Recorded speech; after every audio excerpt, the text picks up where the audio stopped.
What's up, everybody? It's your host with the most. That's right, Amelia is more out and about. We're all the way out in Montclair, New Jersey at Sound on Sound. You know I'm always telling you what's hot and what's not. Now, I'm wearing purple on purpose because this next guest is hip-hop royalty, an icon. He changed the game when he came out and changing it again. Because once attained, you can do it again. I got the paper because his road to the riches, he's back on that guap shit.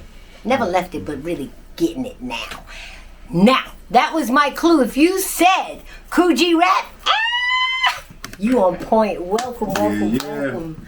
Thank you. Yo, this is an honor for me because, I remember when you first came out, it was this voice that was just so raw and so real, just cut through everything. And to sit in the studio today and hear that nothing's changed. Right. Why are you back? Why am I back? Because, this is a part of me. You know what I'm saying? This is what I do. You know, this is the stuff I'm made of. You know what I'm saying? I come from that real era. I come from the grassroots of this, the beginning of this. You know what I'm saying? So I'm made up of this stuff that we call hip-hop, baby. You know what I'm saying? And I'm glad that you mentioned that because, there's been this whole thing about hip-hop rap and what state is it in. And, some of the MCs say New Jersey, right? But I think what's really beautiful, and it was really shown when Kane and Chris did their whole verses, is that hip-hop, really, the essence of it is all about the mastery of verbs, of words. Absolutely. And you have definitely been one of the masters, still are. How did you come about that? Was it just something that was natural, or was it just something that was conscious, or how did that come about? I think part of it is even before getting into rap, I used to write little short stories and stuff like that. You know what I mean? And so all this I incorporated when I started rapping. I just incorporated all that storytelling ability and things like that.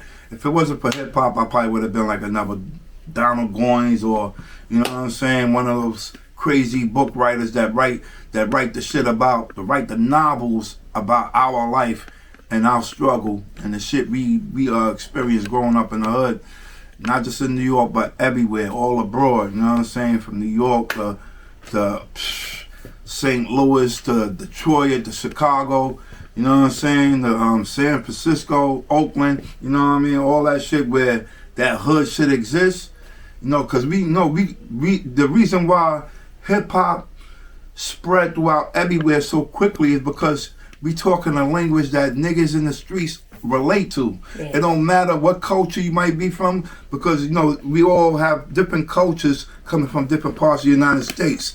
But the one thing we all line up perfectly on is that street shit and that struggle in the game. You know what I'm saying? The struggle is real. And you know what I love best about your music and your lyrics is you always paint a picture. Even now, and I'm telling you, y'all are in for another hip-hop classic. I'm not gassing, I'm just stating. It's real. I was like this. Real talk. But let's talk about the business itself. It has really changed a lot. And as somebody that knew about the hand-to-hand combat, my mans and them and everybody else, now it's this third person, this AI, this robot, this disconnect to connect. Right. How much has that really changed, or has it changed how you feel about the industry, or just the whole family aspect of the music industry? It got its pros and cons with everything else. You know what I'm saying? It's some of the pros is that dudes is now able to put out product, and guess what? They don't even have to never sign a record deal. You understand? It's so many avenues and platforms out there available to the aspirating artists. You know what I'm saying? You could just cut right through the chase. You ain't gotta see none of these dudes behind the desk.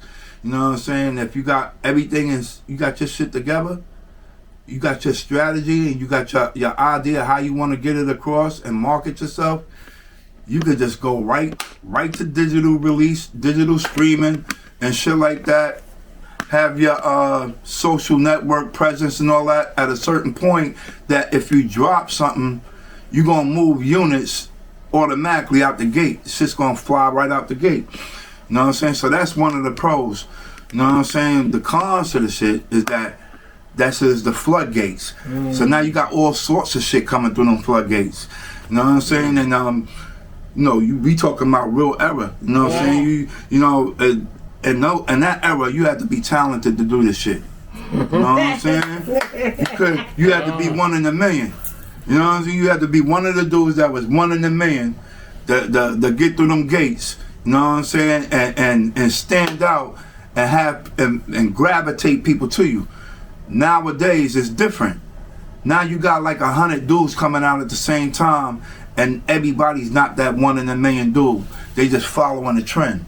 You know what I mean? And I'm glad that you talked about that trend, because I feel like as a former A&R, I feel like the amount of effort, that's not here today, I'm gonna say that for a fact, but the amount of effort that goes into making a record is kind of like not the same. Like, that's right. In the studio, which was the actual lab, it was all about, like, yeah, we're gonna do this and we're gonna do that, and even your producer Domingo was talking about that. As far as some of the tricks Molly was doing back in the day. Right. But nowadays, sometimes it just seems like, the producer's not even there. The engineer is the producer. It's just a beat, a 2-track, and then boom, spit, and I'm out. I'm like, no, no. So I really can relate to what you're talking about as far as anybody in the floodgates and the various things before. Let's talk about this new project. You brought your OG back. Absolutely. And listen, for the record, they ain't coming back. They've always been out here. Stop playing, because his records were always playing. So you can't leave and come back if your records are still playing. So I just gotta say that for the record. But what's the formula? Like, why did you decide, like, Domingo, you know what I mean, like the whole, and some of the names that you got on this project? It made all the sense in the world. Domingo's my boy. That's my boy. We got like 20 years in this. You know what I'm saying? Me and Domingo. You know what I mean? So it made all the sense in the world for us to to do work. We did work in the past, but this is the most extensive work we done. You know what I mean? And it just made all the sense in the world. And as far as the guest appearances, you know what I'm saying? Like, I don't want to name drop too much. Nope. You know what I mean? We ain't gonna do that. You know what I'm saying? I want to leave the treats and all that, and catch dudes by surprise. Exactly. You know what I mean? But every feature is gonna make sense to people. It ain't gonna be G reached out to somebody to jump on something and it's just like leave a nigga dumbfounded. You know what I'm saying? With a question mark over his head. It's gonna add up, baby. It's gonna make sense, and y'all gonna love it. Last question, because I know you got to get back to the session, and we don't want to take up your time. And I truly appreciate this. This is like another one of my moments. There's certain as a person that interviews people, there's certain moments that you're like, damn, like this is classic. This is one of my classics, and anything for you. Yeah, I love you for that. Hey, you heard original. Yeah. But anyway, we talked about it before, as far as sometimes artists, they don't really appreciate or feel like they can do better on something, and then yet it becomes this classic. And we talked about it earlier as far as Road to Riches. Will you ever do that again? Will you ever do that record again? Will I ever do it? I have done it again by the request of so many people wanting to do it over. I can't even name all the people, but Buster's one of the people that reached out to me. I did it with for Buster's team. Rod Digger was on it. I didn't hear it. Oh, yeah. I mean, this is years ago, too. Oh, This is years ago. You know what I mean? And then some other artists that you might have not heard of. You know what I'm saying? Requested for me to do it, and I did it as a feature for them. But will I actually do it over and push it as another G Rap edition of Road to the Riches? Yes. There's nothing to, that say I won't do that. You know what I mean? So you can expect that. You know what I mean? It's one of G Rap's signatures right there. Yeah. And the reason why I'm bugging out, we had a conversation about him saying, well, I thought I could do better. And I'm like, what? Are you crazy? But anyway, any last words of advice? Because, we're talking about passing the torch. And one of the things I did love about your project is that you are infusing new blood Absolutely. with the old blood, and it's really what we were about. Like, people don't understand that the founding part of hip hop was never about age. It was never about these Gen Z, Gen X. It was never about that. Right. You came to party, you came to vibe, you came to be part of a family. You came to share and experience and enjoy music. If you danced, you danced. If you DJ'd, you DJ'd. If you spit, you spit. And if you was a spectator, you better move in your seat. Because there was no Right. posting. You was out the door if you posted. That's right. You're doing that now. Why was that important to you? Or was it important to you? What, the posting you said? No. Putting the young kids with like the Oh. young MCs, like the ones that are just coming up. I along always with the did that. veterans. It's because I always did that. That's always been a part of G Rap. I'm a spitter to my heart. You know what I'm saying? So when I hear another spitter, young from the younger generation or whatever, it's like I want the world to hear this person. You know what I'm saying? This is my whole history with me and Nas first linked together, and me and Nas started working together. I was shopping Nas because I wanted the world to witness this kid's talent and his skill set. You know what I'm saying? I'm like, yo, the world got to hear this kid, man, because he's that one in a million that I was talking about. And the world would eventually find out. You know what I'm saying? Him chilling at my crib one day, Search hit me up one day and came through, and we was recording music on Nas. Because like I said, I was trying to shop Nas at that time. Or was actually shopping him. I shopped him to Def Jam. I forgot what other places we took him to at the time, but it was like a few different places we took him to. Def Jam was like top of my list. I wanted to get him on Def Jam. And they was like, yo, you sound too much like a G Rap though, you know what I'm saying? But I'm like, he sound influenced by G Rap or inspired by G Rap, but he got his own flavor, he got his own identity. You know what I mean? Right. But back then there was no Wu-Tang, there was no Big Pun. So, and this is a time frame when dudes is real funny about you sounding anywhere close to anybody else, because everybody's original. Right. In the beginning, but that mid-80s thing came through and all that. You couldn't sound like nobody. Even from the beginning of hip-hop, you had to have your own identity. So I understand why Def Jam, might have been a little skeptical or a little reluctant. You know what I'm saying? But they seen later on, not too long down the line. Not too long. Exactly. Just a couple years later.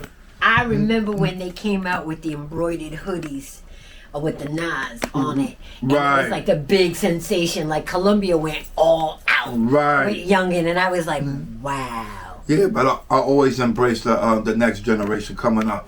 If they was real spitters, same thing I did with Papoose. Yeah. You know what I mean? Before Papoose linked with K Slay, you know what I'm saying? Papoose was on one of my albums.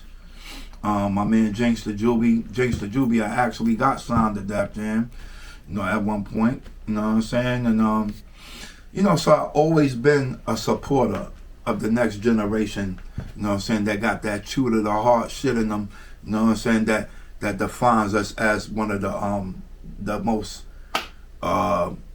legendary, classic, memorable speeches of all time. You know what I'm saying? These dudes is gonna be the next G-Bap or the next Kane or the next Rakim. And a lot of, in most cases, that's what they did. You know what I'm saying? With Nas, you know what I'm saying? That's solidified. Yeah. Papoose, solidified. Everybody know Pap is a spitter. Triple official. Exactly. You better not say anything other than that. What? You know you playing yourself. Yeah, exactly. Well, Kool G Rap, this has been such an honor. Right. Tell everybody where they can continue to follow you. Make sure that you cop this, because what I look at is, Dame always says it about the culture vultures. These are culture keepers. And if we're real serious about the hip-hop culture, these are the people that we need to enforce, endorse, and support. And not just verbally, monetarily, Hip-hop is $1 billion business. And it's time for us to make sure we get ours so that we can continue to pass that baton forward. Absolutely. And there it is. So where can they find out rest of the information to follow you? Follow me on Twitter, you know what I'm saying? The real Kool G Rap. Follow me on Instagram, KGR Films. You know what I'm saying? I'm on all the, the obvious social media platforms. You know what I'm saying? Always stay tuned to there to find out any information as far as release dates, whatever have you. You know what I'm saying? And y'all stay in tune like that, baby. Well, there it is. It's your host with the most, the millions more. Stay tuned for more, because I'm out and about, y'all. Peace. Peace.